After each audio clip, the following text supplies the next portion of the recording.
Hello, hello, hello, and welcome to another edition of The Sit Down on the College Football Mafia Network. I'm your host, Nathan Bomber Brown, and with me, as always, the smartest guy in the room. That would be Bob Thompson, joining me tonight from an undisclosed location somewhere next to a golf course in Arizona. How are you doing, Bob? I'm well, Nathan. Thanks for having me. Of course. I apologize for having to kick it a week. Last week I could have been doing, or 2 weeks ago, I could have been doing better. So I appreciate you working with me and moving to this time of day. No problem.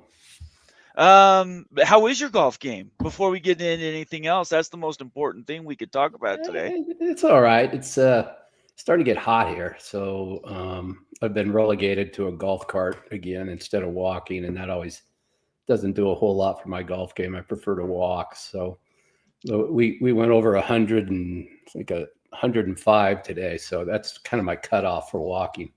I don't understand how you can live like in the center of Hades down there. It doesn't make any sense. I mean, it gets hot here in Utah, but it's a whole another world where you're at. Yeah, well, you have to have breaks. You got to get out of here. The one thing about it is it's relentless. It just keeps coming at you over and over and over again. So you got to get out of here. Absolutely true. Absolutely. I appreciate you joining me tonight. I want to welcome everybody to the show. This is another edition of the Sit Down. We try to have as many smart people, smarter than I, join the show, bring their experience and understanding to what is another always lively day in college football in America. So I want to thank everybody for taking the time to do that on a Wednesday. Make sure you follow both me and Bob on Twitter. Bob Thompson is at RLT Sports. And he will answer questions every once in a while, but more importantly, he will fill you in and keep you up to date on all the news that is happening around college sports, specifically football. And I want to encourage everybody to do that. Make sure you follow both of us on Twitter. Make sure you subscribe on YouTube. Turn on your notifications, and last but not least, consider becoming a member of the College Football Mafia family, where we go from hit parade to hit parade. Did you get a chance to watch my show last night, Bob? No, I was busy last night. That's quite all right. I didn't expect that you would have. The last couple of weeks, we've been talking to legal experts, primarily around everything to go with this never-ending saga, which is the house settlement and everything that has to do with payments, money, where players stand, where they get their next year of eligibility, and how that's processed and has proceedings too. My first question to you tonight is around the house settlement. We're going to assume that eventually gets done. What is the next natural step in the evolution of what is college football right now? Is it the larger super league idea? Is it do we get a respite of even a year where we're not talking about realignment? Kind of, what are your thoughts around that? Well, I think that once the house settlement is announced, finalized, whatever you want to call it, and then Judge Wilkin gives her blessing, which I think they kind of took it to heart about the grandfathering the walk-ons in and those type of things. So, right. I don't know how many schools will opt in and opt out of that, and if the judge will have a problem with that. If you look at the total number of walk-ons as a percentage of total collegiate athletes. It's really small, but they count. And she has kind of said that from the beginning.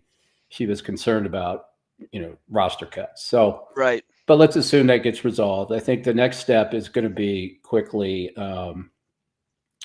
getting this college sports commission up and running. And it just kind of came out in the world a couple of days ago, but this has been going on for a while. This just didn't appear. I mean, my understanding, based on some discussions with people, is they've identified the person they want to run it. It's not somebody who's kind of a college football household name, which is good, because this person is going to be, it sounds like, judge, jury, and executioner all in one. Sorry, I get a cramp in my leg. So it's going to be very important, that person gets up to speed and running. And in conjunction with that, what's being circulated to all the conferences and the individual schools are what you would call a membership agreement or an affiliation agreement, or some sort of agreement that they will operate by these rules. And at the risk of, if you don't, you could be censored, you could be suspended, you could be expelled. Right. That's some pretty heavy duty power that this commission will have. It's going to be, to me, like the NCAA enforcement division on steroids. And I think they're certainly going to have a bigger staff than what the NCAA has. And I think they're going to act a lot quicker than what the NCAA has done in the past as it relates to enforcement. The other thing that has to be resolved is how everybody's going to operate within the judicial system.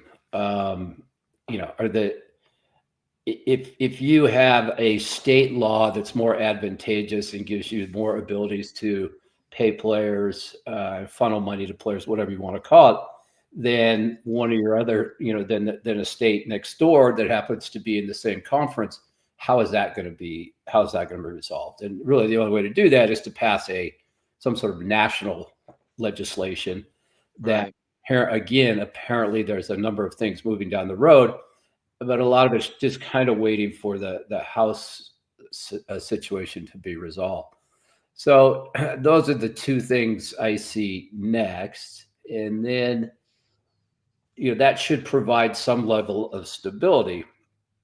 But going forward, you're going to see, schools have to figure out a way to, pick up some more money, like $20.5 million real quick. And so you're going to start seeing some things that would create additional value that could be sold. So you're looking at things like the SEC going to a 9th game. You're looking at the SEC, potentially the SEC and the Big Ten scheduling some sort of scheduling alliance where they would play each other. They'd have some marquee matchups each year between those schools in the SEC and the schools in the Big Ten. So those are the things I could see happening relatively quickly. You could also look at additional conference championship events. So, 1 versus 4, 2 versus 3, that type of thing, and maybe it's a little mini tournament, or maybe not. Like a semifinals type of set of games. Yeah. All those things do is it gives the conferences, whether it's the 9th game or a scheduled alliance or additional conference championship event in the football world, it gives them a reason to go back and talk to the TV guys. Because right now you can't just go to TV and say, will you add these games and pay us more money? It's got to be some form of negotiation. And I'm sure the TV folks would be happy to have it, because what they would do is they'd say, okay, great, we'll take some extra games and we pick up a conference game and we pick up some better non-conference games. We'll pay you some more money, but, oh, by the way, we'd like an extension.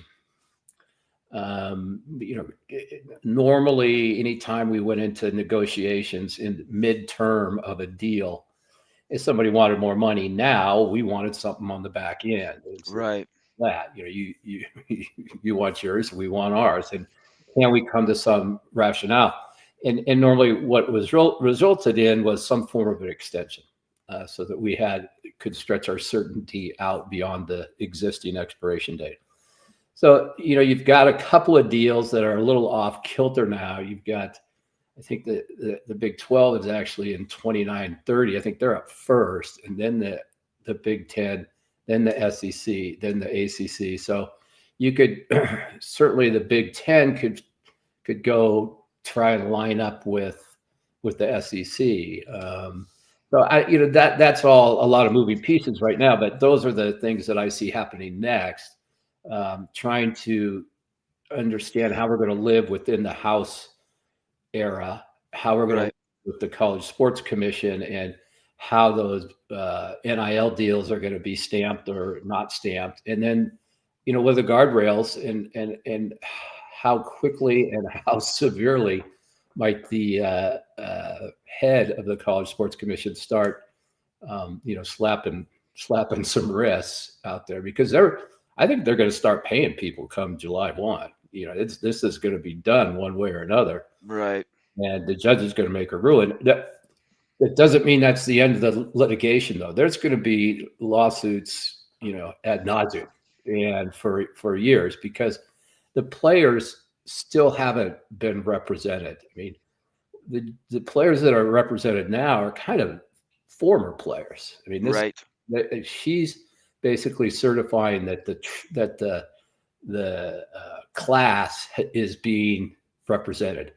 He's not really, going forward. There's still going to be a lot of legal challenges to, how it's operating, and some schools won't even participate. There's been a few that have opted out. So that's what's going on now, and it's going to be a busy summer because she's probably going to rule here pretty soon, and that starts the dominoes. That is a ton to unpack, and I'm going to try to get to as many of those items as I can as we talk here. Really quick, I want to invite everybody to please leave your comments in the comment section. If you want your comment to be read or me to ask Bob a specific question, please make it a super chat. I'll try to get to as many of these comments as I can, because nobody wants to hear me talk and everybody wants to hear Bob talk, but we want to be very focused on what you want to listen to. So if you have a specific question or comment you want me to get out while Bob's here, please make it a super chat. Other than that, I will get to as many as I can. I've got a bunch that are lined up from pre-show, and then throughout the show, as we get more, I will continue to bring those up. Bob, you went to the heart of it right out before we even talk about anything that's just happened in the recent past. Something that has just happened in the last week, the college sports, what do you call it? The CSC, right? Yeah. The commission, and who's going to be in that, who the president is, and how that's going to be administered.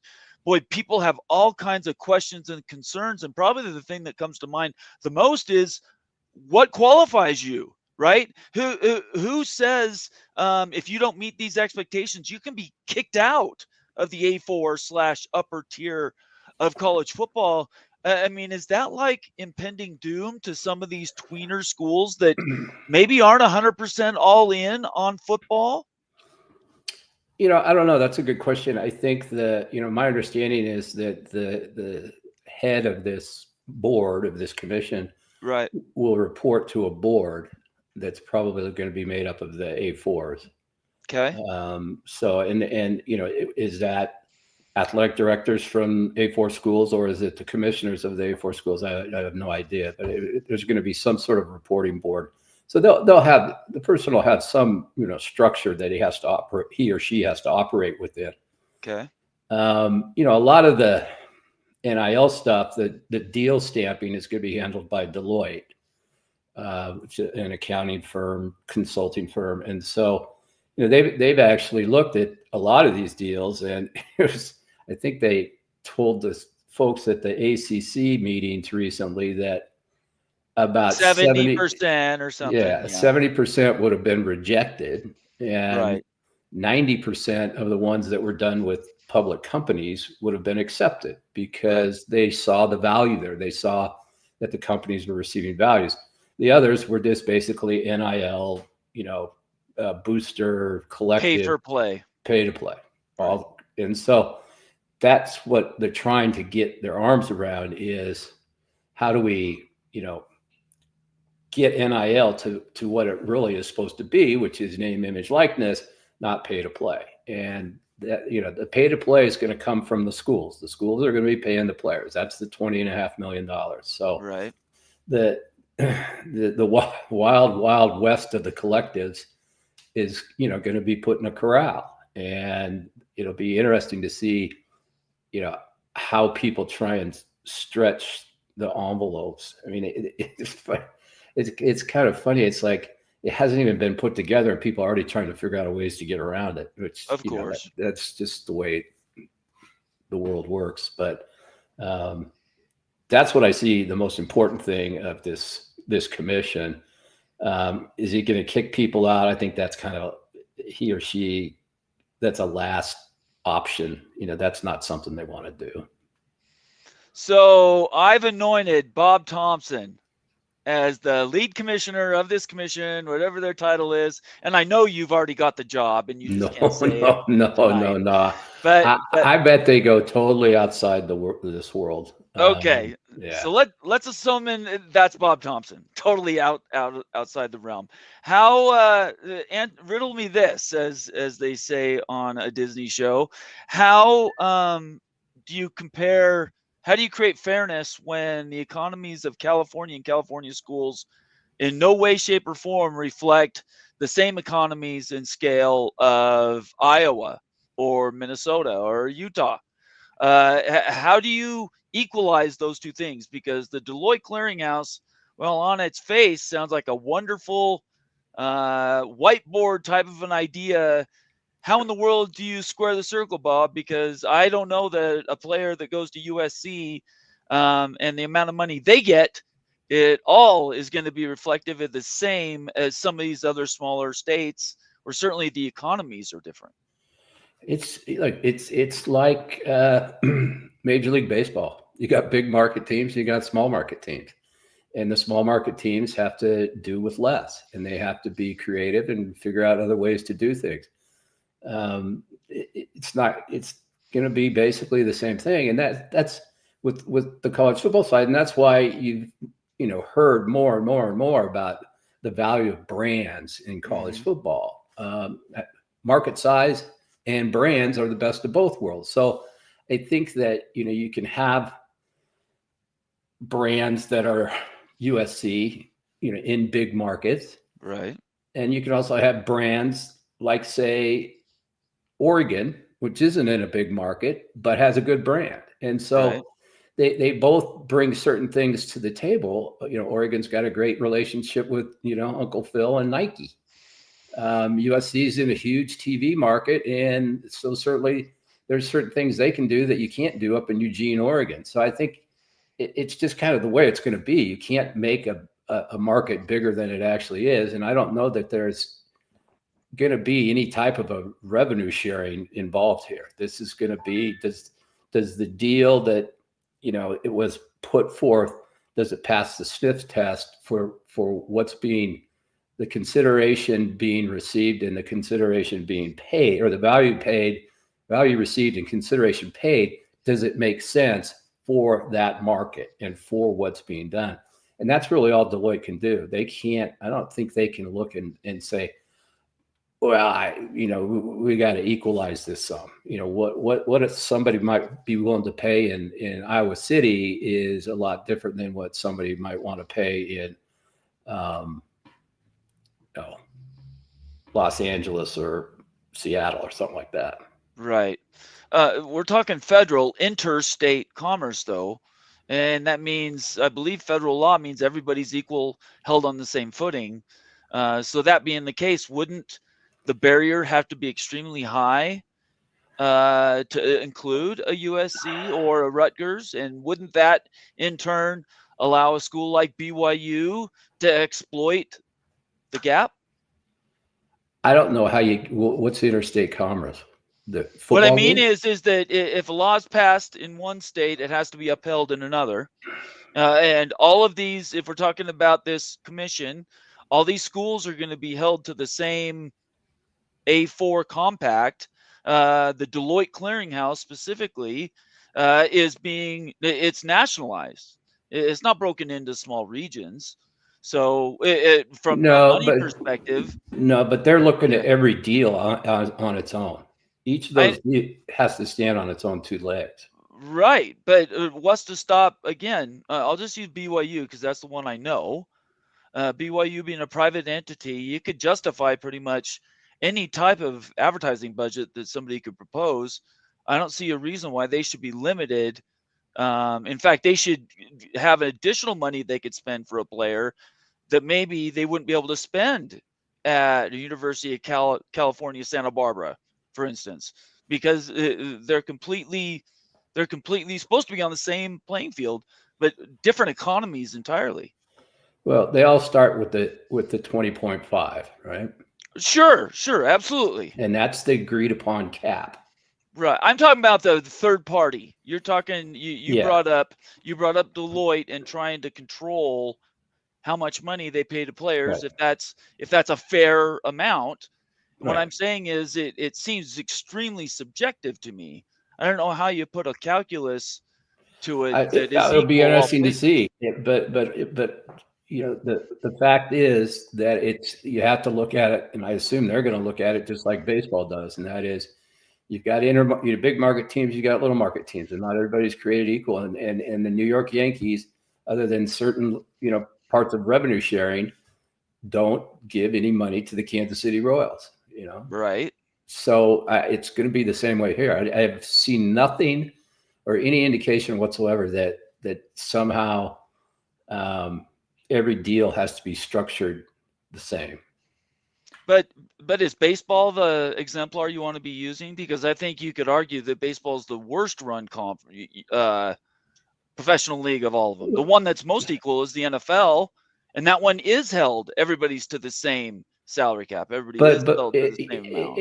And baseball doesn't have a salary cap, but baseball has a luxury tax. Of course, and right. football has a tax, and they share their broadcast revenue, but they don't share any other revenue. They don't share radio. They don't share local sponsorships. They don't share any of that stuff. So each conference is basically sharing revenue already through the TV disbursements, right? And Right. bowl game disbursements and things like that. So that's just like the NFL. But the Denver Broncos have an entirely different, structure than as from a revenue and sponsorship standpoint than the New York Giants do, just because one's in Denver, one's in New York. So let's use the NFL, apply it to the NFL.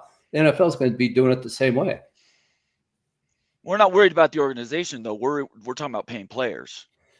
And the players are going to get paid. The players are going to get paid by the schools. Right. The NIL is a separate thing. Just like for players right. In the NFL, they have separate deals that their agents can cut for them. They get some money from the league, the licensing agreements that the Players Association enters into. Right. And it very well may turn into a Players Association at some point for college. They're not there yet. The players have really had no representation at this point. So basically, they're going to have to deal with a imperfect system, at least in the interim, while they, until such time as there is some sort of collective bargaining agreement or something like that. But right now, look at the $20.5 million as the revenue share. And then the other thing is basically, Tom Brady's going to get a bigger deal than, Bo Nix in Denver if Tom Brady was still playing, because he's just got a better name, image, and likeness. And it's going to be the same way in the collegiate side. I just don't see how it can be any other way. I think the reason this is an issue for a lot of fans of schools that maybe are underserved, in the hopes that it will limit necessarily maybe some of their bigger rivals. They hope that this fairness, and I don't know how you use that in college, like for NIL third party, but in some way, shape, or form, that'll help equalize or hold back the bigger brands from being able to pay whatever they want for the athletes to their detriment. And so I think they're hoping that this system will be in place to be able to limit that. I'm not saying that'll work or even Right. that it's something that is going to get off the ground, but I think that's, in my opinion, that's going to be the biggest challenge of the whole thing. Well, I think if you look back last season, I thought there was, because of all the movement and the transfer portal, I think what you saw a lot of players leave for revenue opportunities, right? Good players who might have been, second or third on the depth chart at Alabama, are all of a sudden first at BYU. And they left because they got paid, right? Yep. It's one thing to sit around Alabama while Nick Saban's still the coach, and you hope you're going to get your chance and you want to compete at the highest level.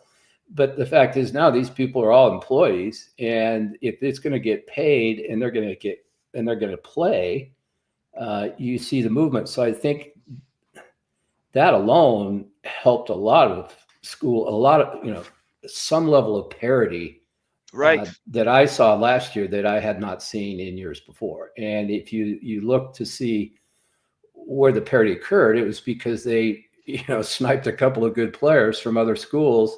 Because they were able to pay him, and maybe the other school didn't have any more money left to pay him because they got so many guys, that were 5 stars. They got to pay them first, and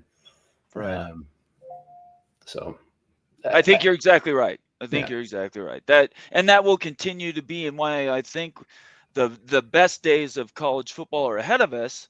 Just for that reason, because you're going to see more teams competitive, which is all we want to see, right? As viewers, we just want the best games, the more often that we can possibly have, and the more schools and conferences that are in the mix at the end of the season just drives that fever, that strong fervor, which I agree.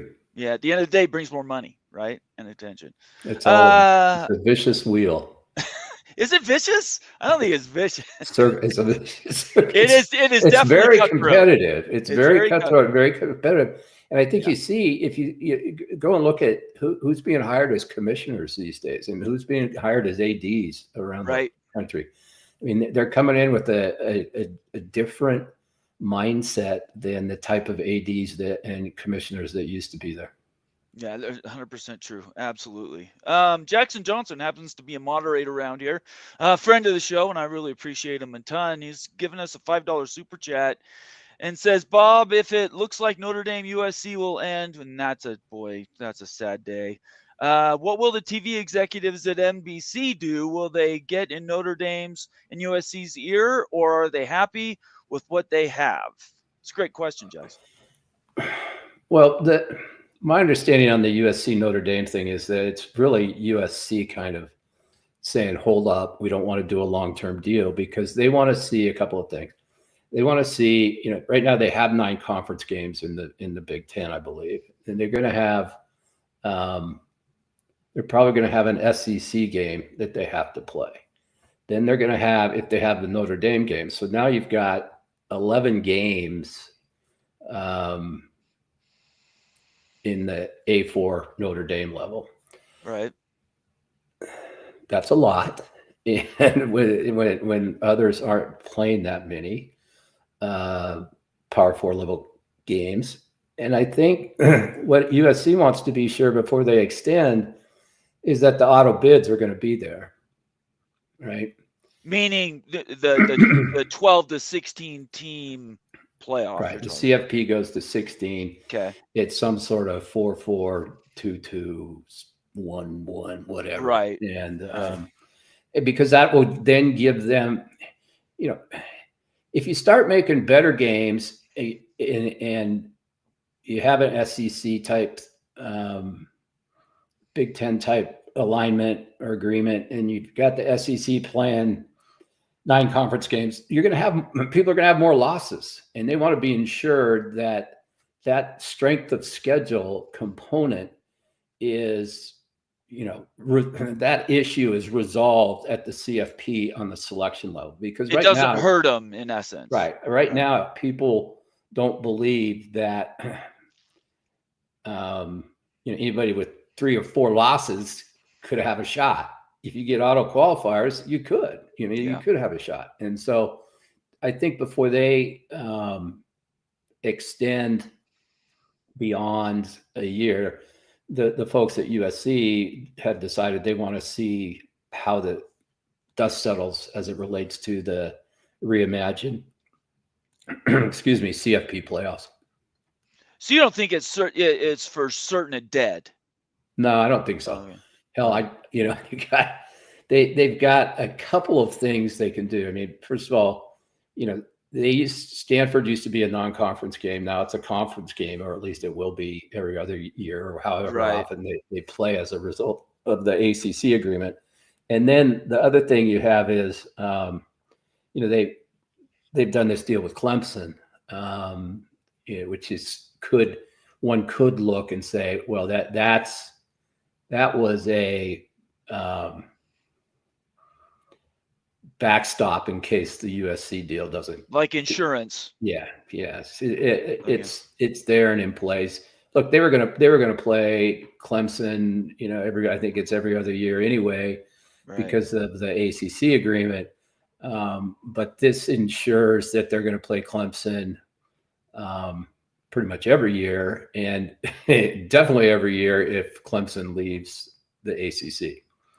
So I think it was an insurance policy for the folks at Notre Dame. And I think that I don't think the NBC folks are too freaked right now. I mean, the USC Notre Dame game hasn't been a great game the last few years anyway, but I think it's, you've got big brands and big markets. And so that's always a good combination. I think NBC would be very unhappy if it was terminated. And I think it's good for college football too. I mean, those two programs have probably won 25 titles between the two of them. And it's, it would be sad to see some of those types of rivalry games become a casualty of some of these scheduling, going to 9 conference games and alignments between conferences.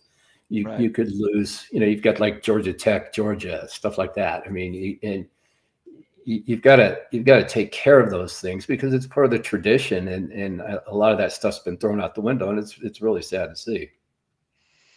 I can't believe it. We're already 33 minutes into this. Every time I have you on, time runs like quicksilver. So I'm going to get as many of these questions as I can in. I'll try and keep my answers shorter. No. Hey, everybody watching right now, I guarantee you is appreciative of the answers you're given, because honestly, if we don't get them from an insider, somebody at least has history with some of this stuff, nobody will ever ask, let alone answer these questions on the record. So I really appreciate your time.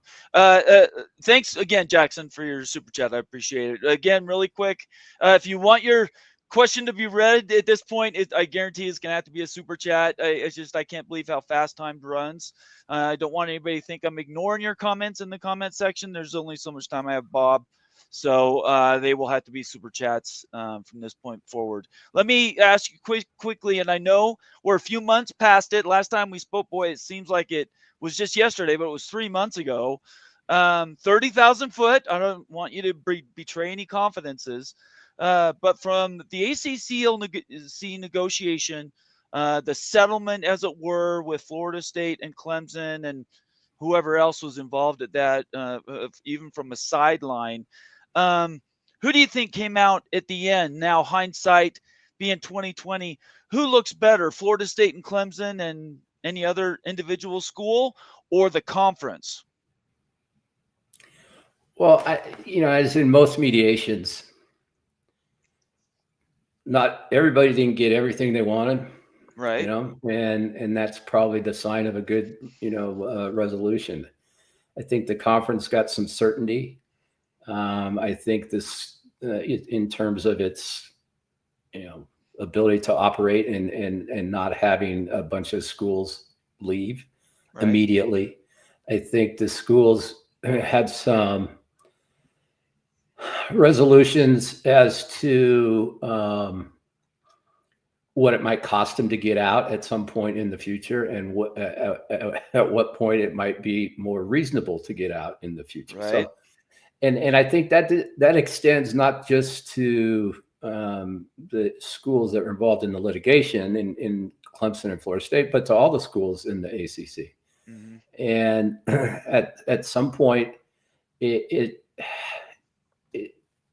gonna affect all of them. They're all covered by basically the same rules. So I think the conference also came out good because it shows that they were willing at not only the conference office level, but the membership level to make some accommodations for some of the bigger brands and the people who do bring in the TV viewers. You know, I saw some of the numbers floating around today on Twitter, and I didn't spend a whole lot of time with them, but even the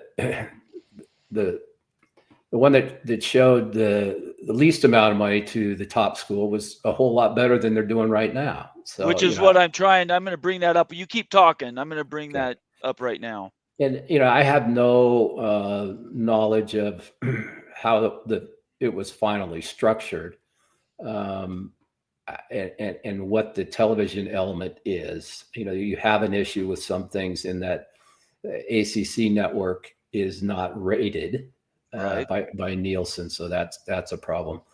And so you're going to have to figure that out. And then the rest of the money is just basically coming out of Stanford, Cal, and SMU's hides. They're basically stripping them down and putting them out for parts. Yeah, well, they came in for less than full shares, but ESPN is paying full shares. So that's the money that's being spread around, along with probably some additional revenue that's coming in from the ACC network as a result of getting carriage in the Bay Area and probably certain areas of the DFW Metroplex. So there's some extra cash floating around, and how they distribute it is going to be interesting. That's the devil's in the details on that stuff, and I'm sure there'll be you're going to get a situation where people are politicking to be, you know, certain games. Their games aired in certain time slots that are more advantageous than other time slots, right? So that at the end of the day, their whatever their incentive payment for television viewership is, you know, is a greater number. So doesn't every conference do that though? Yeah, you know, they don't. The Pac-12 did it for years, and I used to get phone calls from the Pac-12 from athletic directors lobby, you know, with a lobbying effort to have their game in a certain slot, because they got paid more. It was, you know, based on, you know, whether it was on a broadcast network or a cable network, and was it Saturday at 3:30 versus Saturday night, you know, Pac-12 after dark type window. So they got paid different, and they quit that and they went to a straight equal revenue sharing, which is how most of the conferences have done it. But you could look at the Big 12, and Texas had kind of a special deal with the Longhorn Network. There's ways to get other revenue. Excuse me. There's ways to get other revenue without paying one school more of a share of TV revenue than another. Right. I think what's going to come down in the ACC is kind of the first step, which I see others probably starting to do this as well. And as the money gets bigger, people are going to try and figure out ways that they can get a bigger chunk of it. And so going to some form of unequal revenue sharing or an incentivized form, which is kind of like what the ACC did. And that becomes, you know, for the guys who bring in the viewership and the dollars and have the bulk of the appeal in the conference are going to get paid a bit more. And the other guys are going to have to figure out if they can survive on a smaller amount, or if they can't, you know, where they should go in this new world. if you look at this, and this is the only question I'll have about this chart specifically, even though you led us here, is you look at the top 4 of those: Florida State, Clemson, Miami, and Louisville. Nobody's surprised necessarily about any of those brands, but you go below Louisville, and maybe if you want to be generous and throw in Georgia Tech at 48 million, the rest of that conference. I mean, it's not near. It's more top heavy than most any other conference, and I think that's where people see inherent weakness. And so my follow-up question is, if these numbers are true, and I'm just going to assuming they are true, what does the ACC do to shore up those numbers so that those top brands want to stick around? Because if I'm Florida State and I'm looking at the bottom of this table, there's not a lot of peers I see at the table to want to tee it up every weekend. Well, this looks like it's a basketball only. Football only. Yeah, I think it might be. That's possible. Well, maybe not. Maybe basketball is in there because if you look at the bonuses, there's some bigger bonuses. But let me look at Duke. Yeah, Duke is good. I think basketball may be in here. But the one thing you could do is change how the NCAA basketball tournament credits are right. divvied. That's right. kind of some money that you could incentivize people with. So, but yeah, I mean, it's tough. I think there's very few conferences that are going to be able to pay everybody at a $65 million level, though. I mean, that's fair. Yeah. Yeah. And so, but what this does is, hopefully for the ACC, it keeps, those top 3 guys, Florida State, Clemson, Miami, were the ones that, had the wandering eyes, probably more so than anybody else. And so it shows what, again, I'm not sure if these numbers are what they are, who even came up with them, but if that's the case, it shows how the plan is doing what it intended to do, which is to get some more money to the bigger brands so that hopefully they might be comfortable staying. Well, not at least for now, just casting adrift everybody else. At some time, they're going to have to fix this because Clemson and or Cal, Stanford, and SMU aren't going to take reduced shares forever. Well, SMU is for 10 years. Yeah, but that's not forever. No, it isn't forever. But in today's how quickly everything changes, maybe it is forever. Maybe 10 years is. It could be, but one thing that SMU showed is they don't really need it. So that's true. 50 million to them is like chump change. Yeah, no, you're exactly right. I was just teasing. I think it's something that has people in ACC land concerned, and I think rightfully so.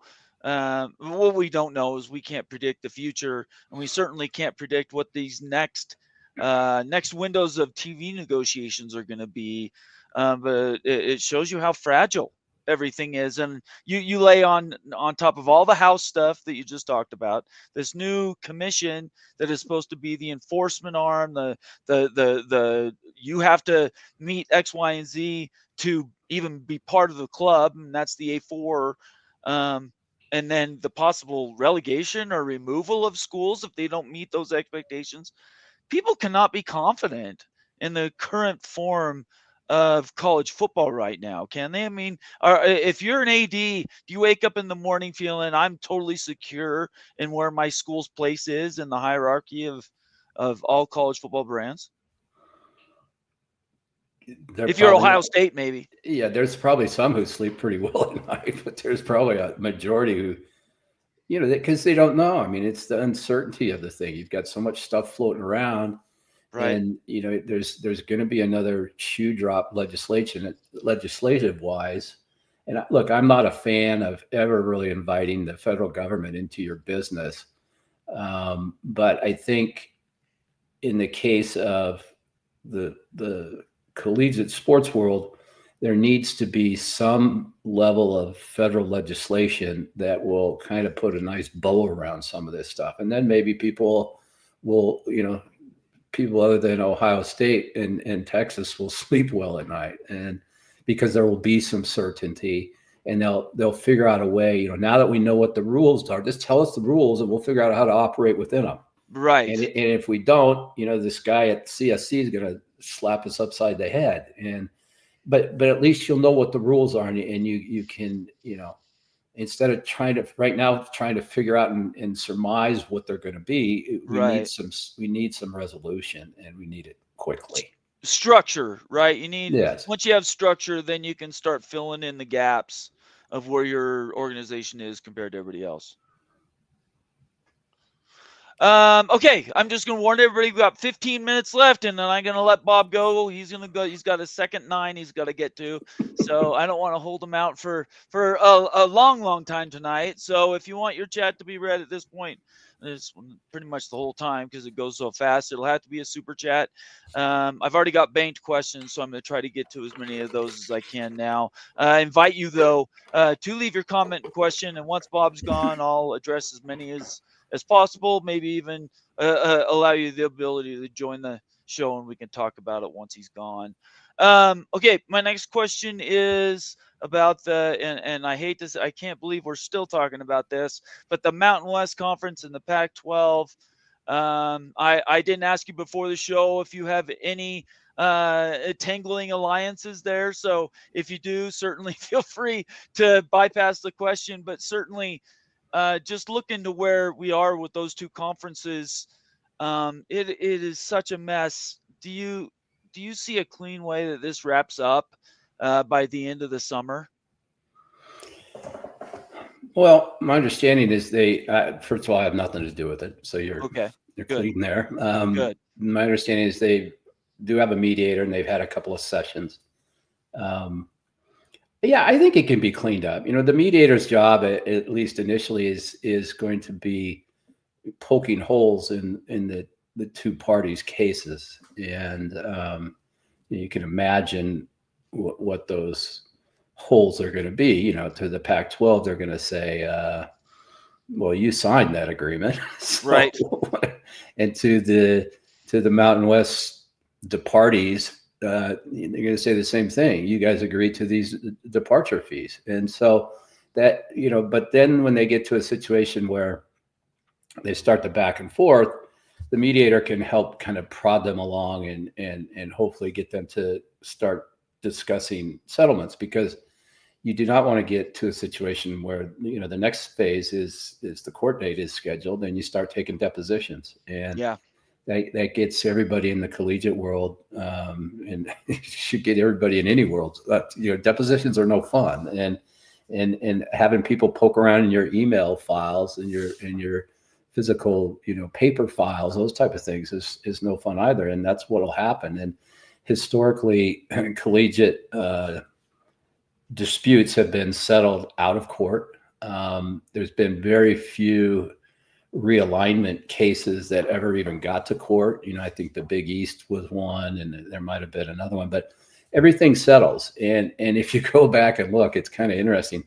Everything settles for pretty close to the same price, which is, I think, like around 55 cents on the dollar. So it's kind of getting split, and which is what a good mediation will ultimately do. Nobody's necessarily 100% thrilled with the outcome, but they're glad that there's an outcome. And so I would assume that's what's going on. I think they can get it resolved. I think the Pac-12, they're trying to get a TV deal done. I think that maybe the networks want to know who that 12th school or that next school is going to be. I guess it's the 8th, for football. And then I think, Mountain West Conference may have some issues if they don't get as much money as they thought they were going to get, that they might have promised to UNLV and Air Force. What are they going to do if they don't have the money to make those payments? Do those schools? That's why I think last time I was around, I said don't don't be surprised if the whole UNLV discussion with the Pac-12 doesn't, it continues to percolate. Right. Because Pops I back think, up. yeah, it keeps popping up because I think there's a concern that maybe the Mountain West Conference, because they don't have this much money from that they thought they were going to get from the departing schools and from the Pac-2 Right. for breaking the scheduling agreement. And then if you don't have that money and if you look at your conference now, it's not as good as it was. Yeah. And so your TV deal, which they're negotiating as well, because theirs is up next year as well, and it's probably not going to be as good. So you don't have the departure fees and the termination fees, and you might not have as much television revenue. So how are you going to take care of those schools that you promise them additional money to? So that's just another reason why I think ultimately it gets resolved, and hopefully you can clear up all those deals and everybody can move forward. But right now they're probably still at each other's throats, and the lawyers are yelling at each other, and the mediators trying to keep control. And the longer they keep talking, the better it is, because that's how people stick them in a room, turn the heat up, and feed them pizza all day long, and sooner or later they'll figure out a deal. Yeah, I think that seems reasonable. You and I are both fans of the Pac-12. We're both from Pac-12 land, and I believe in the value of the badge. In other words, the Pac-12 logo and what that carries from a historical standpoint. But I also am a pragmatist, and I don't see a better upside than just having these two leagues just merge. There's so much cost and counter cost, and it's almost enough to put you out of business if you weren't already used to deficit spending as a state entity, as most of these guys are.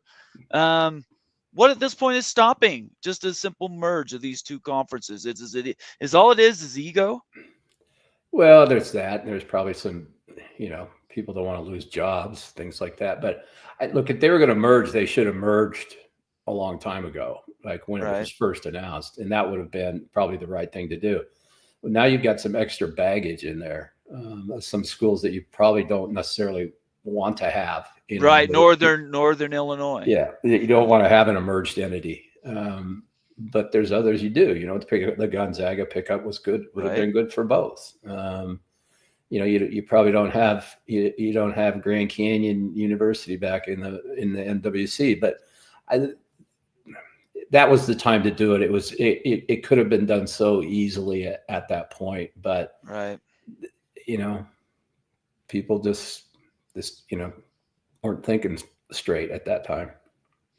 Well, I do think it's ego, and at the time it would have been clean and simple and would have made the most sense. I agree with you.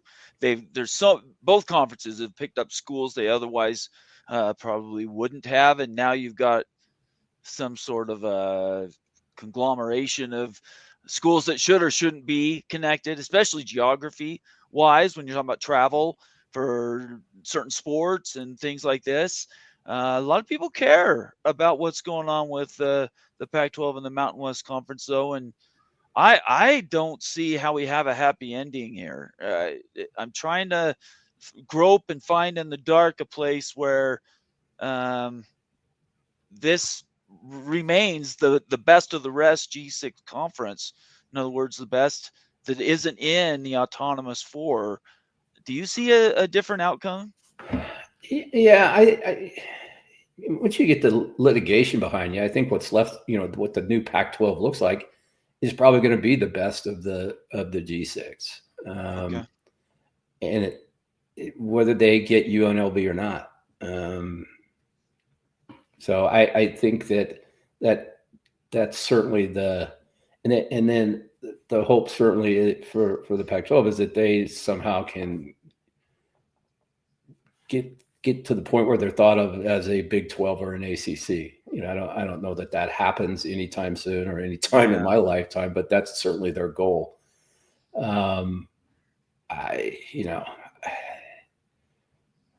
there's always a way out. The question is just how long are they prepared to, persevere to try and reach a resolution that somehow works for both parties. Man, it's hard for me to see what that looks like. It's just gotten it's so messy. It's just silly. All right, one more question for you, and then I'll let you go. Next 12 months, what is the biggest storyline that you see coming out of, let's just talk football. We won't worry about basketball. That's like almost its own monster anyway. In the next 12 months, what will be the predominant story going into next May? Well, it's still going to be the same stories we're talking about right now, although I think you're probably going to add a whole nother level of litigation as it relates to players, or some sort of representation of players. There's going to continue to be a lot of lawsuits. I think what the house case has resolved certain things, but it's not going to stop the lawsuits because it doesn't cover the entirety of collegiate sports. You're going to have Title IX issues are going to start coming up because that's federal law, and that's going to have to be dealt with. And Judge Wilkham didn't deal with that. When we were doing the case, I worked for the conference side and the NCAA side, and they had a Title IX expert that went through, a long report about how Title IX will be affected by this. Judge pitched it all, didn't accept the Really? Nope. It's just like, that's for somebody else to resolve. That's not what we're here to do. That's another lawsuit. That's another case down the road. Wow. And so that's got to be dealt with. I think that the whole idea of some sort of players, association or players representation, collective bargaining agreement, something like that. I don't think anybody really wants to necessarily deem them as employees, but I think they need to have some sort of collective bargaining capability. So that's, I think, is going to be floating around out there. And then just kind of see what happens with these, attempts to create additional value so that you can funnel some, the TV guys can be comfortable funneling some more money into the conference pockets because they're getting more for than what they've had in the past. Probably going to be a lot of talk about moving the schedule back a week, starting a week earlier. Really? Like the last week of August as a regular week one? Exactly. So week 0 becomes week 1. And they should probably do that anyway. The other thing that if they're smart, they start talking about is how they're going to schedule these 16 games and not stick your finger in the NFL's eyes. You got to figure out a way to schedule these games where you're not playing up against NFL games. And there's a way to do it. You just got to kind of swallow your pride and figure it out. You got to work with the NFL, not in opposition to the NFL, because the NFL will turn around and just deck you. And, they did that last year, and they've already shown what they're going to do this year. There's like 3 games on that first Saturday, I think, NFL games. And, it's just going to put the torpedo in the ratings for the CFP games. You said that 2 years ago. I think the first time we had you on, you said that don't go against the NFL, just work with them. Mm-hmm. And I don't think that has changed a dot or tittle. So it's just remarkable to me that we have really smart people, like we did have really super smart people involved with the Pac-12 fiasco, and turn it out being they couldn't organize, a beach party. It's just very, very, it's crazy. It's very frustrating because you can see the things that should be done, and you kind of just wonder why sane people don't get to that same understanding and go forward with it. Yeah, I appreciate it. Well, Bob, thanks for coming on, spending a little bit of time with us. I will next time I'll catch up to you will probably be right before the beginning of the season. unless something breaks in the news, which could happen tomorrow, but I doubt that will happen. I hope not. Do you have any questions for me or anything that I've covered that I can answer for you? Nope. I thought you did a great job. I think we covered just about everything that has been in the news lately. But Okay. you're right. Something tomorrow will probably come up and Probably something to screw up my shoot me a schedule. text message, and if I'm available, I'm on the graduation tour right now. I'm going to my third graduation this month tomorrow in Dallas. So Okay. it's that time where you have nieces, nephews, grandchildren, things like that graduating from college and high school. So it's a busy time.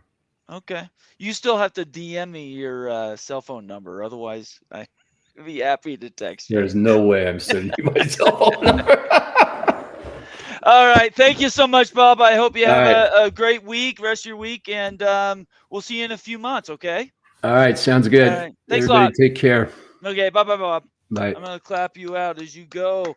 Bob Thompson in the house. I hope everybody appreciates the fact that he came and spent some time with us tonight. He doesn't do that with a lot of people. So I hope you were taking notes. And if not, you go back, and if you didn't catch but the end of the show, I encourage you to go back and watch the beginning, because there was some information there that I've never heard from anybody before. And I would encourage everybody to get involved and to look those things up, and then look them up on Twitter. RLT Sports. You'll find him, Bob Thompson. Just look him up, and he does answer queries on Twitter. Not a lot, but he does do every once in a while. We'll pop his head up, and we certainly appreciate him spending some time with us tonight. So that was the first hour. Just flew by, literally flew by, and there was so much more. No super chats, so I didn't miss any super chats. But I mean, I'm sitting on now over 200 comments. No, it's more than that actually. At 100, 300 comments that I didn't even have a chance to get to, and that's simply because we were trying to get information on what we already had, and I just didn't have enough time to get to everything else. So I appreciate everybody for sticking with me. We're an hour in on a Wednesday night show version of the sit down, as we do interviews, and really follow a lot of smart people, certainly people that are smarter than me or anybody on my team. And I say that with all humility. And we just continue to do what we do, and we will cover those things as they come up. So thanks again for Bob for being here tonight. And now I'm going to take time to answer you guys' questions and comments.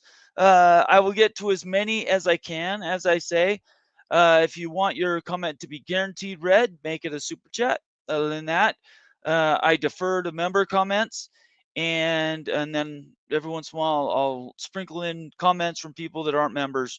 But I encourage everybody to consider becoming members of the College Football Mafia family. And really quick, while we're on that topic, I'm going to bring up, this is our main page, College Football Mafia on YouTube. You've joined me, hopefully. If you're not joining me from YouTube and you're on Twitter, jump over to YouTube, do me a favor, and hit the subscribe button. I did this one wide open. I didn't restrict it to just members or even just people watching on YouTube, because I want to get as much information out to you as I can, as wide of an audience as I can. But that doesn't mean it doesn't matter to me to have you as a subscriber on YouTube. We are pushing to 5,000. I believe we're somewhere, and Jackson's going to correct me here. I know he's watching. I think we're around 46, 50, something like that. So we got a ways to go, but we're trying to get to 5,000 by the end of the summer.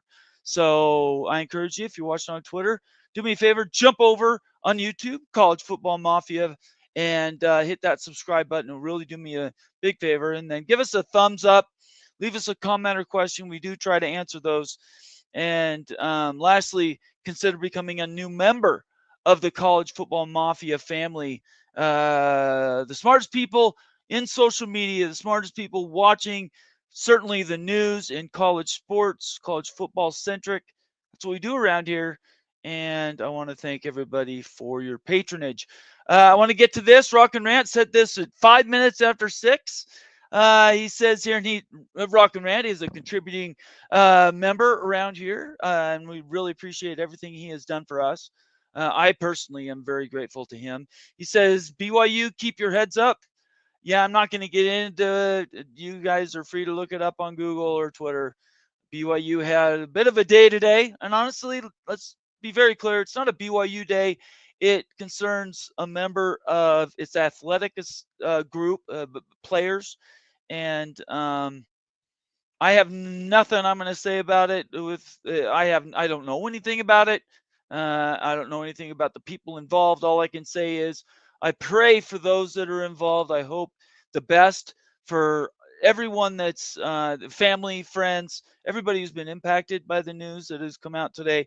And I would just tell everybody, just hold your judgment. Um, Obviously, everybody deserves their day, and I'm not even going to say in court. Just everybody deserves their day to talk about what's important to them. And yeah, I'll just leave it at that. But certainly for BYU, it's not something I wanted to be covering today, but it is what it is. Thank you, Rock. I appreciate you. It's great to see you. Thanks for being here tonight. Really quick, just quickly review some of the last shows we've had. Last night, I had a great show on lawsuits, the NCAA's future, a bunch of other things.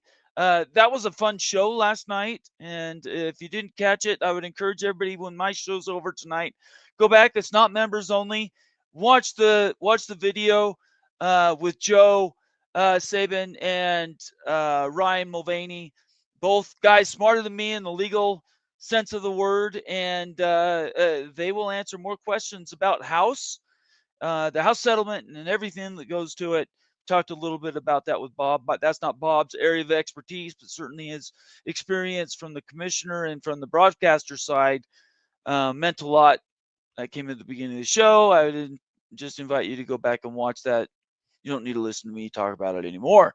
As we talk about the membership, we have a bunch of members only videos, and some of the latest ones we've had. Capo Cabana. That's a play on words. If you didn't know, what does the future hold for Miami Hurricanes? I think wherever Miami goes, they're going to be bells of the ball. I'm a fan. Everybody knows it. But that's a members only video. Another one, the last sit down, the really Big Ten, really Big Ten. Anyways, we got a bunch of member videos. I would encourage everybody to watch those, become a member to watch those videos. And I promise you, if you spend a few bucks to become a member and watch the videos, and in some way you feel cheated, send me a DM on Twitter and I will try to make you whole. I would ask you what your problem is, and if it's just a personality conflict, there's nothing I can do for you. But I challenge anybody to challenge us on the facts that we present, or the level or quality of our presentation. Nobody does it better, bottom line. All right, so I don't have any more super chats, so I'm going to do this. First of all, I'm going to post the link. You can join the show. I will try to give you a few minutes. I'll try to answer a question or comment that you may have. If you're watching on Twitter, just click that, or for that matter, watching on YouTube, just click that hyperlink and you'll come on the show. I'll bring you on. We can talk for a second, and then I only have so much time, so we'll probably spend a couple minutes, and then I'll have to get you off and get you to somebody else. In the meantime, if you don't click on and you don't want to join the show, that's totally fine. I will just go through comments that I've got.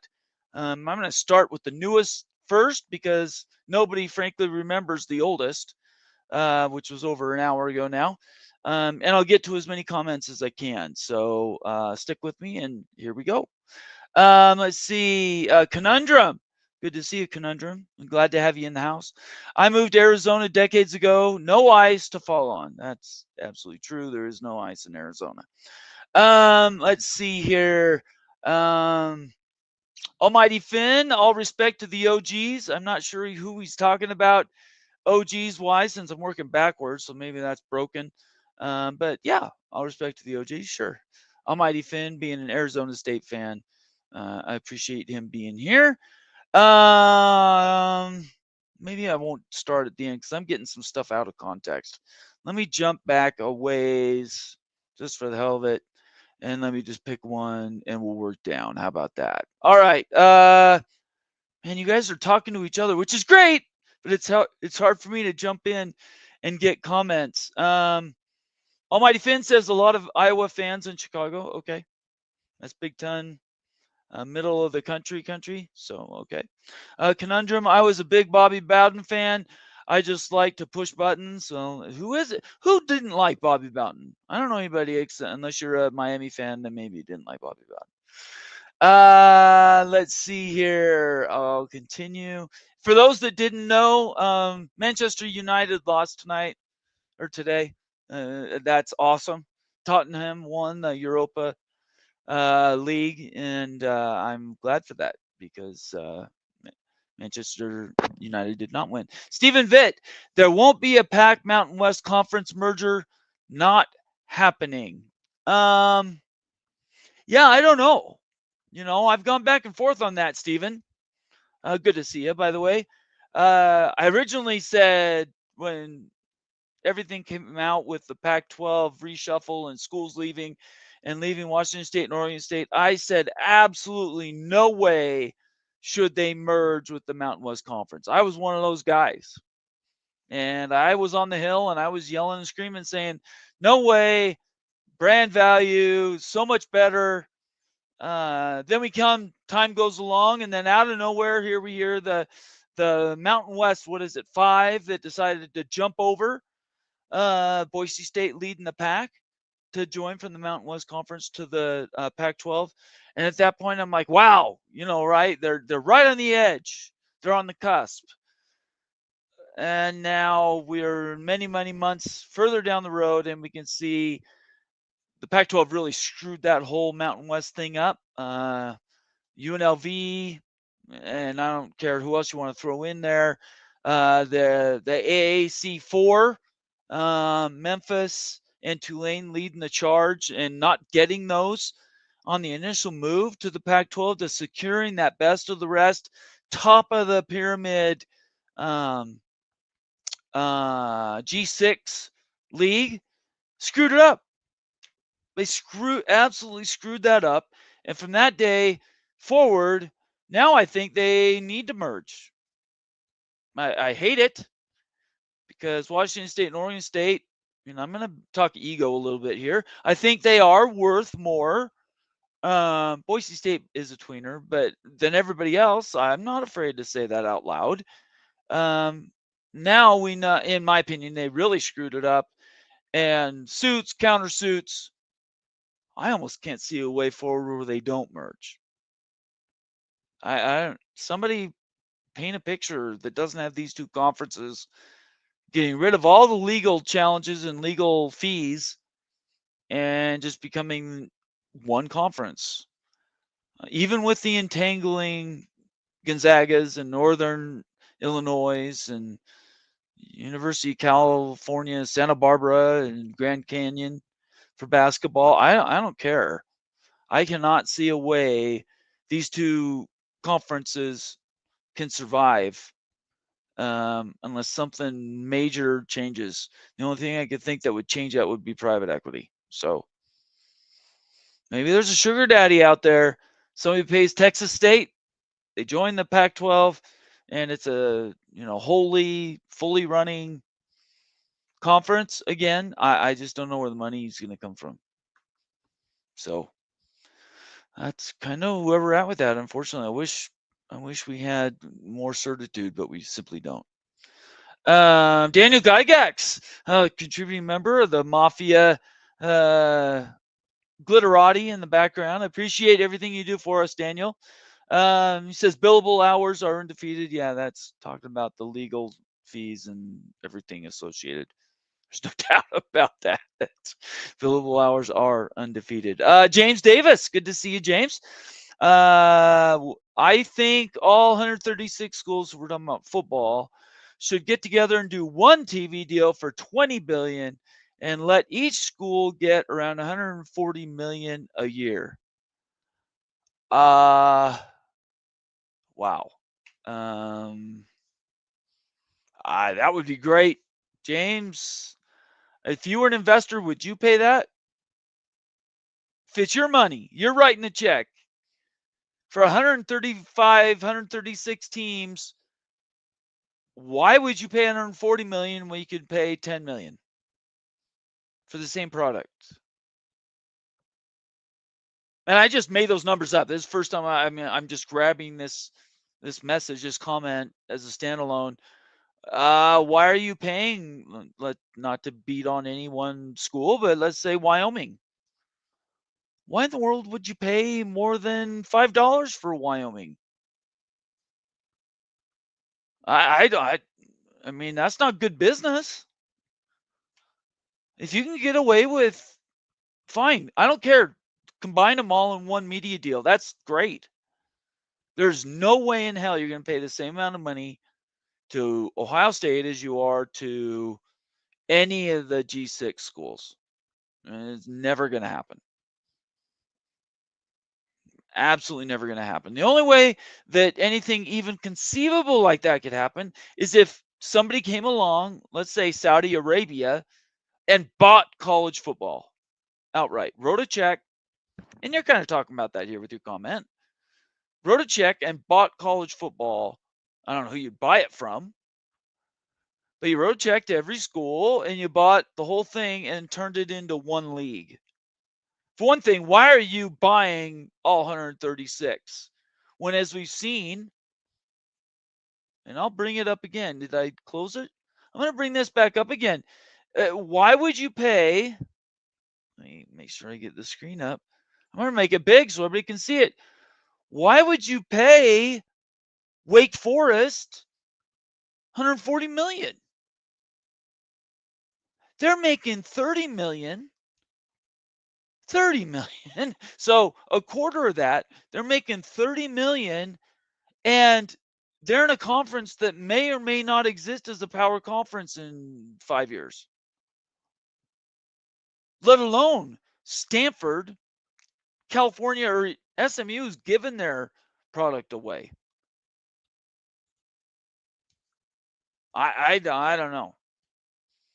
Somebody, I'm going to post the link again. Somebody join the show and tell me I'm wrong. Somebody join the show and come on and justify it to me why you should pay anything more than the absolute rock bottom bare minimum to, and I'm going to say I'm beating up on the ACC because honestly, the top end and the bottom end of the ACC is much wider than, say, in the Big 12, where everybody's generally within the same area code. These guys aren't even in the same state in valuations. Okay, enough of that. Just asking questions, pondering. You guys answer it. Anyway, that's a good, I appreciate your comment, James. Thank you very much. I think that would be wonderful if you pull it off. I don't see anybody that's going to pay that at all. But I could be wrong. Who knows? Let's get to some more comments here. A lot of people talking back and forth, but I'm not seeing a lot of independent comments. Let me see. Let's see here. Timothy Green, good to see you, Timothy Green. The Eastern Outpost of the College Football Mafia Nation.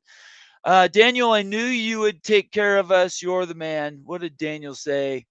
Thanks, Tim. I will deny all pit deals and approve anything in Morgantown.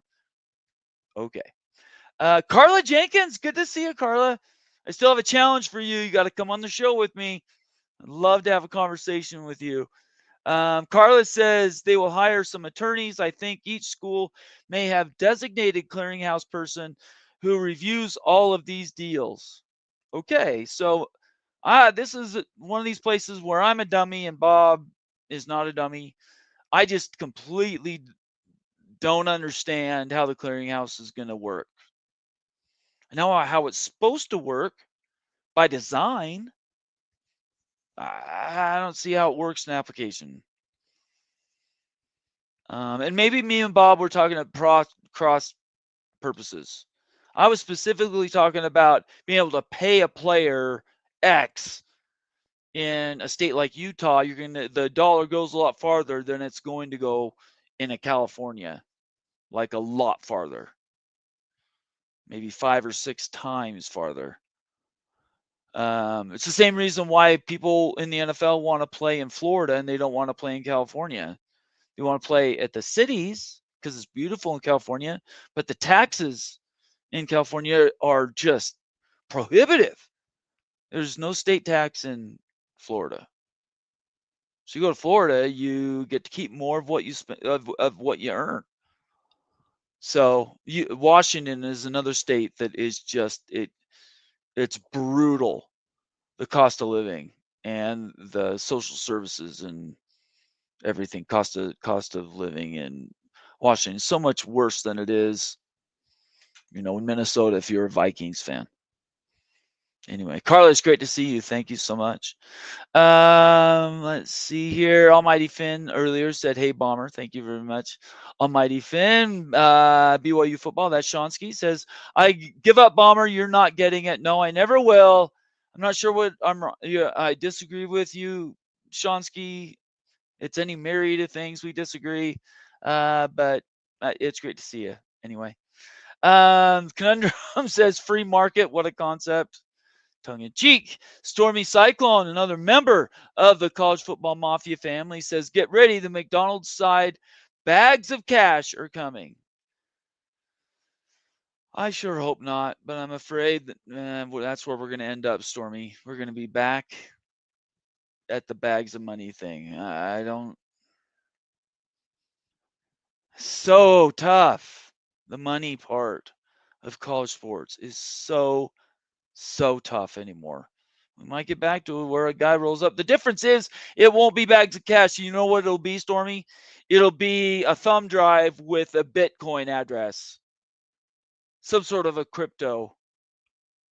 Why get money out of a bank? Why come up even with the brown paper bag when you can put money onto a crypto thumb drive and hand it to somebody just walking down the street or in the mail for that matter? The days of having to spend actual cash, have cash money, are dinosaur time. It's all going to be about crypto. That's in my opinion, obviously. Um, let's see. Carla says, more 1099 independent contractor than W-2 employee. Yes, I believe that. Whenever we get to paying the player or the players are an actual, I don't know, employee or whatever, I think it is going to be, in my opinion, it's going to be 1099. They're going to be paid as a independent contractor, and then everything that goes with that will give those protections. At the same time, allows them to collectively bargain. That gets us somewhere closer to professional league than a college league, as it were. Let's see here. Daniel Guyaks again. How expensive will it be? I guess be for someone to review the thousands of deals, and who will pay for it? The commission, the conference, the school. Yeah, I don't know. Those are great questions, all of them, and I don't know how to answer them, honestly. Timothy Green says, Moen, I agree 110%. Notre Dame is not special. I'll tell that to Notre Dame fans. Hey, Jackson, how we doing? Oh, doing pretty good. How you doing tonight, Nathan? I'm doing okay. Give me a quick hit. What's going on?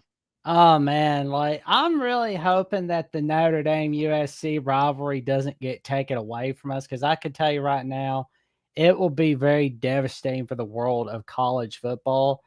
And if we're talking about the future of Notre Dame USC, I also worry about the state of the other ongoing rivalries that are non-conference and perhaps even conference rivalries. It makes me worry about the world of college football and where it's heading. I think it's definitely a valid worry. Yeah, because I mean, it's like if Notre Dame USC was gone, which we're gonna wait and see what happens. I'm not gonna let myself overreact because I spent enough of a venting session on it last night. My poor buddy Austin had to deal with my venting session about it. Okay. It's like I'm not gonna make you suffer through that, good buddy. No, that's all right. I mean, look, every time that somebody comes on the show or leaves a comment or question on Twitter, it's not something that's generating in my head, which is cool because it makes me think then, right? It's not something I thought of. It's something that somebody else thought of. So I appreciate your feedback. What was your biggest takeaway from Bob's visit?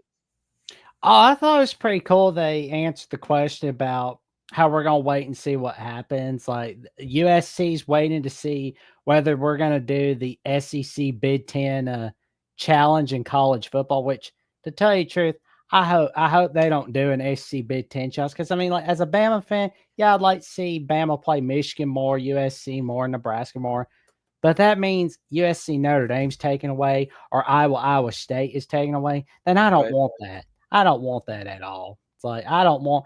Heck, I'll do even better. If Alabama has to sacrifice the home and home series West Virginia, so West Virginia can be able to play Virginia Tech, Pittsburgh, and Maryland a little more often, then I'm happy with that. Not that I want Alabama, West Virginia being sacrificed. Don't get me wrong. But well, I mean, as a fan, all I want is the best football matchups the more often as possible. Yes. So what makes my day is when we go into what makes me happy going into each football season is knowing that you're going to see at least 2, if not 3 fantastic games every weekend. Great. Right? Mm-hmm. I don't care what conference. I don't care if it's out of conference, in conference. I just want to watch good football. Couldn't agree more. So what do we do to ensure that? That's the one thing I always think of going into each season.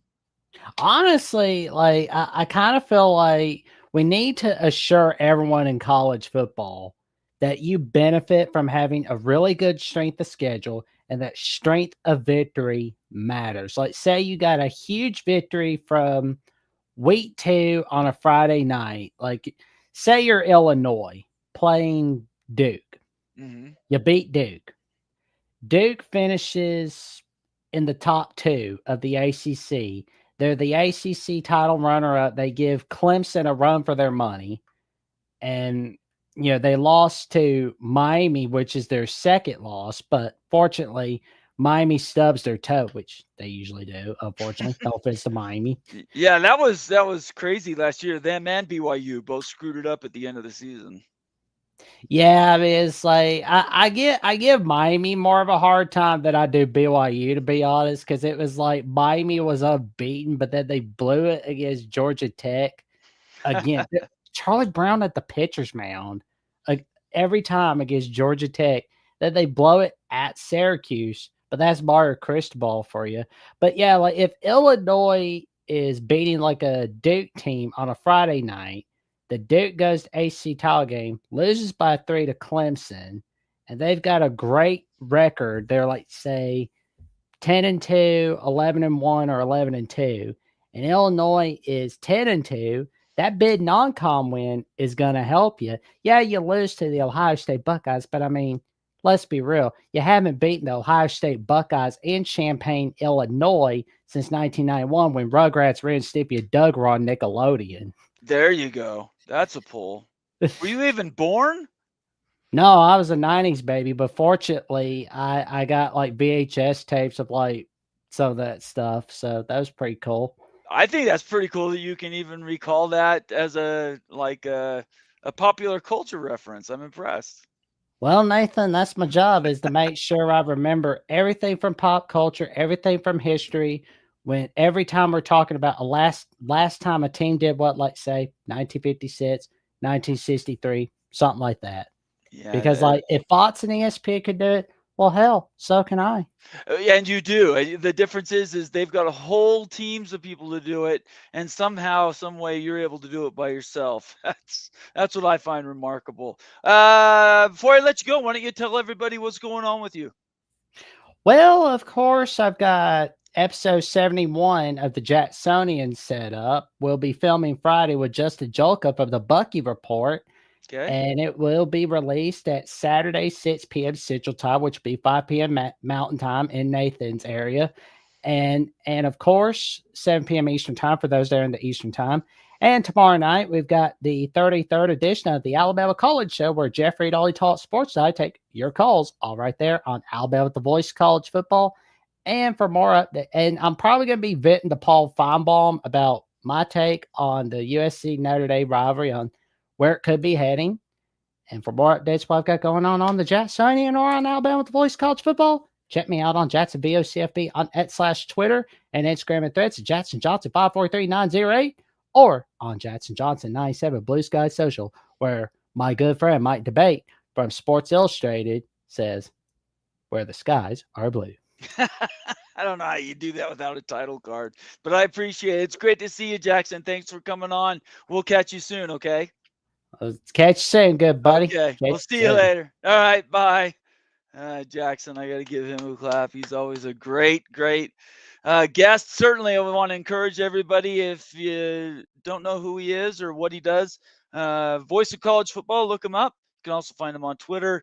I'm not sure his Twitter address off the top of my head, but Jackson Johnson, look him up.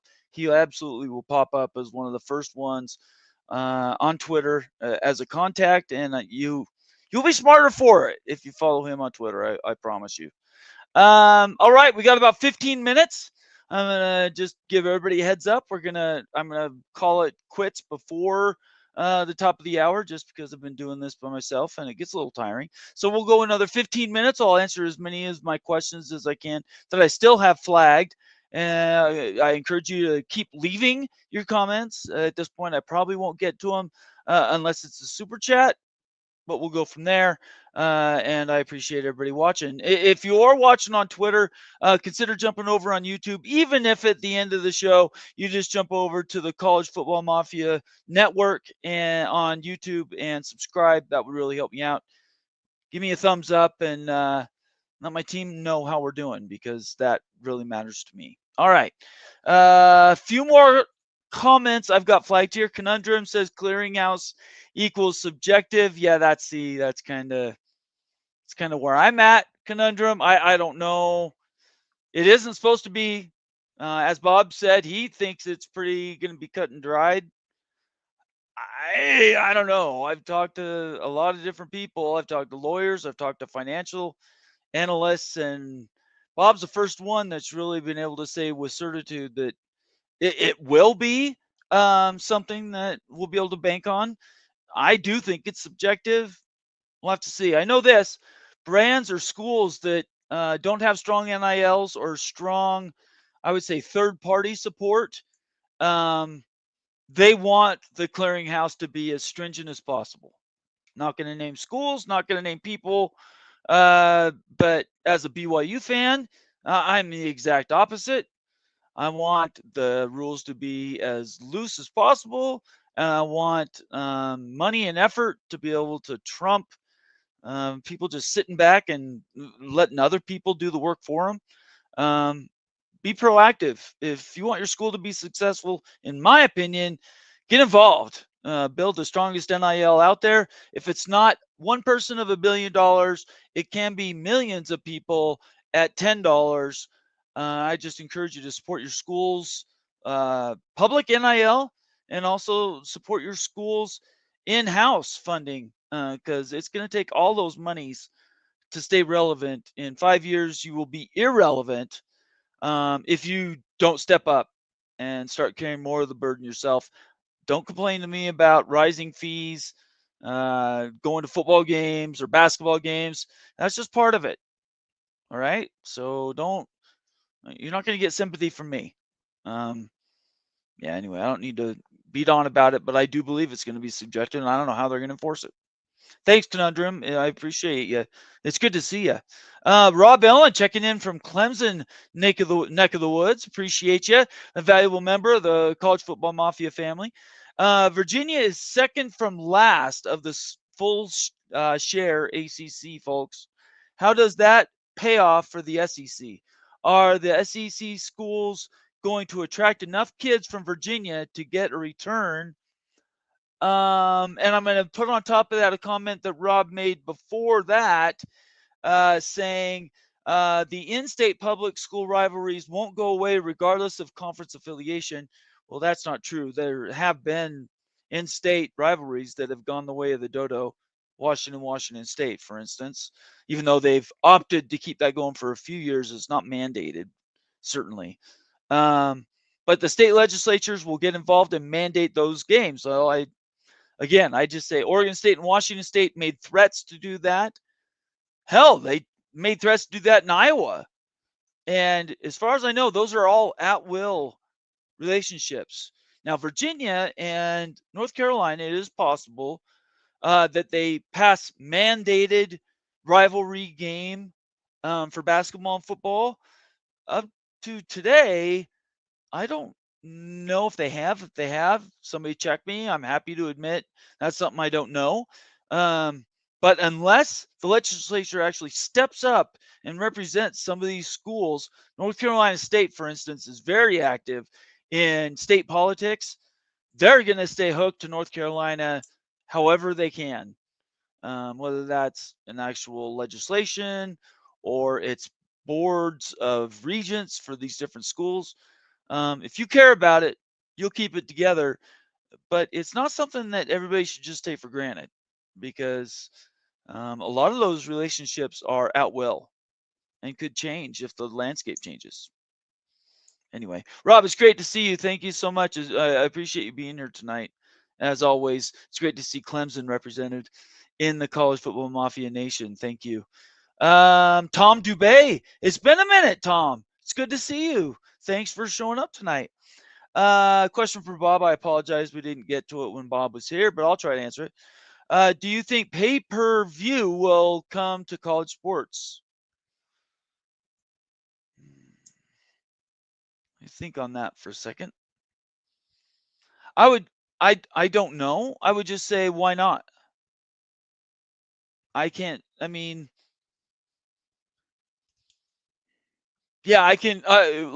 would just say, why not?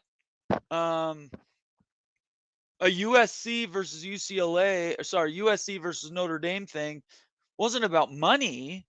It was about what Bob said, wins and losses. USC, doesn't want another team on their annual calendar that could beat them. Now, and again, I just fall back on what Bob says, if they mandate that the top four from the SEC and the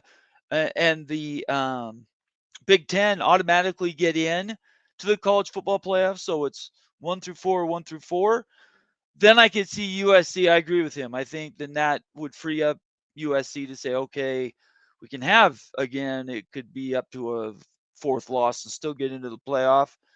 Then that frees up that bandwidth. But right now, it's difficult. I mean, there's going to be good teams that are going to be left out of the playoff every year. There were last year, and I don't care if it goes to 16 or even 20 teams. It will continue to be that way. You're going to have good teams be getting left off the playoff list just because there's so many good teams in college football. So we'll see. I apologize I didn't get to it, though, Tom, when Bob was around. I just, there's only so much time I have, and the questions I had for him, I think, were pretty important. So I appreciate you being here tonight. It's good to see you. Timothy Green, again, saying, please, everyone, remember to hit that like button, subscribe, and share. The sharing thing, I want to encourage everybody to share the show out so everybody else can see it, even if they're not normal viewers. We do pretty good work around here, and it's certainly heartfelt, and put a lot of legwork into pre-production of these shows. So, I appreciate the shout out, Timothy. It's great to see you, and certainly your comments are important as well. Skaven, yes, checking in, saying hello, Bomber. Skaven knows that I have a penchant for saying my own name. So use my name in a comment generally. If I have choice or not, I will read it because I get to say my own name. Yes, I'm not that selfish and extroverted. I'm not really. But anyway, it's fun to see Skaven always in the house. Noel76, good to see you. Checking in, saying thank you, Bob, for helping explain this. I'm not sure what it was, but I know Bob appreciates your thanks, and I certainly do. Noel76, thanks for being here tonight. Conundrum, ESPN direct to consumer. That's the DTC product that they've announced and unannounced, announced again for all the ACC leftover teams. So the question would come, conundrum, who are those leftover teams? And what does that number look like? Right now, I could name 8 immediately that you could say would be direct to consumer more likely than not.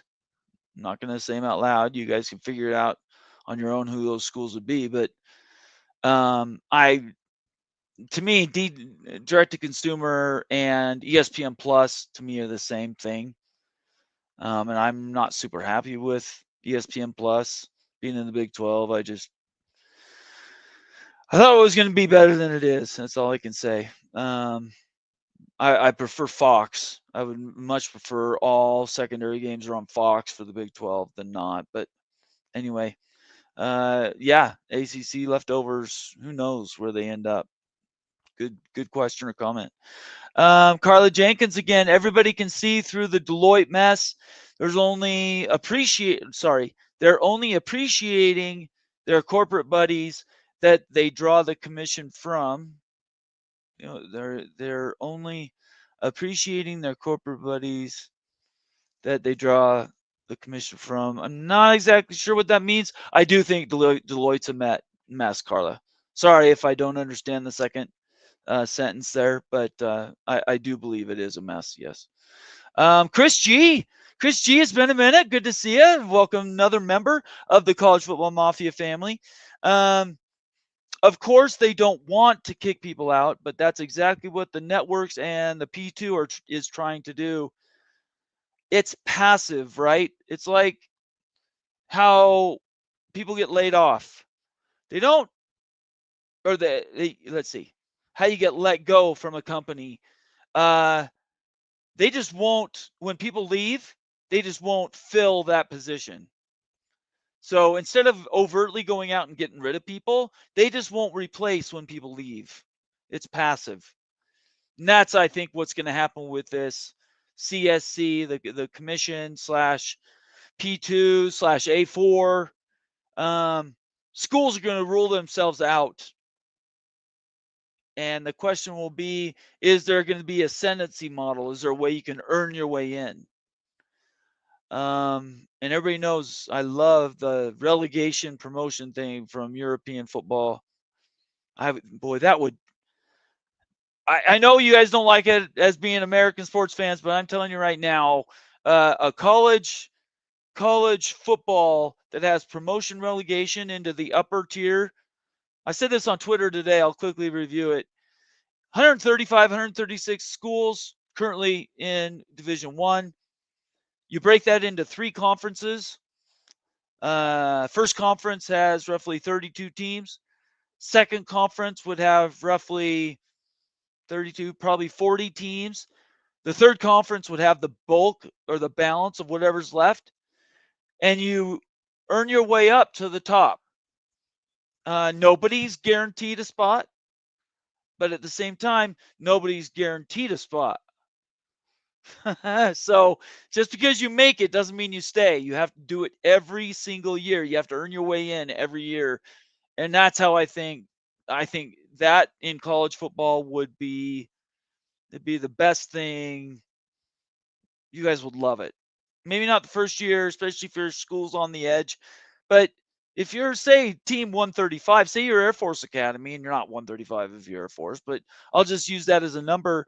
In promotion relegation, if somehow, some way you were to find ways to get money, that you could promote yourself, earn your way up. Go from the third division to the second division, win the second division, win promotion to the top tier. Once you're in the top tier, pay and compete to stay there. At the same time, if you're in the top tier, you can't just show up, put on your jerseys, and have your spot guaranteed. As I know, a lot of the G6, rightfully so, resents teams that are in the A4 that simply are just showing up and collecting a paycheck sometimes. It's like, what are you even doing here? Are you even competing? That's where I think promotion relegation in college football would be amazing. And it would drive ratings and it would bring gaggles of money. Way more money than they're making now. Anyway, that's my rant. Steve Moser says Raisin is the best brand. That's funny. I like that. Let's see here. Any more? I'm going to go with one more comment and I'm going to get out of here. That 15 minutes went fast.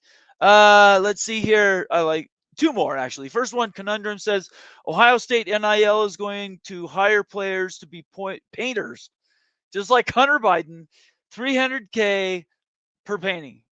Yeah, that's where the third-party NIL or any NIL, you show up, you can mow my lawn and I'll pay you $1 million.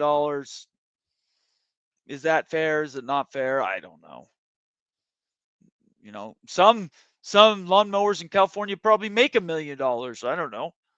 That's why it's completely imbalanced, and I don't know how it's workable. And the last one, we'll finish with this conundrum. Says Deloitte is the Wizard of Oz.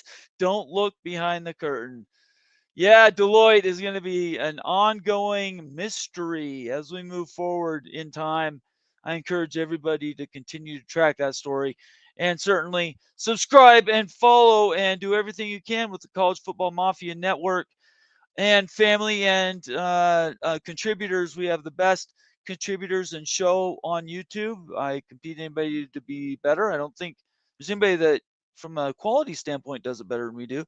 You might disagree with our opinions, but I don't think you can disagree with our production value or the work we put in. I appreciate everybody for joining with us tonight, almost 2 hours. It's been fantastic. I want to thank Bob Thompson for being with me tonight for an hour. If you missed it and you joined late, I'm done. You go back and watch the beginning of the show. The first hour was gold. Bob Thompson, all his answers, gold. I encourage you, if you like the answers, cut those suckers up and repost them on Twitter so other people can see them in bite-sized portion. Yeah, I'm going to go with there. So I appreciate everybody being with us tonight. Next show is going to be Friday night, big freaking Friday. I don't think we've moved the time yet. I believe it's still 7 p.m. Eastern time on Friday evening. That'll be me, Wild Ute, and Moen, and I don't know, cast of thousands. We'll have to see. I invite everybody to join us then. Other than that, everybody have a great night. Stay out of trouble. If you've been drinking, do not drive. And I appreciate all of you and your time and all of the loyalty that you've shown me and my team. We've been 2 years going strong, and I appreciate every single one of you and every minute we've spent. It's been well worth it. Everybody have a great night. Stay out of trouble. We'll talk to you later. Peace out.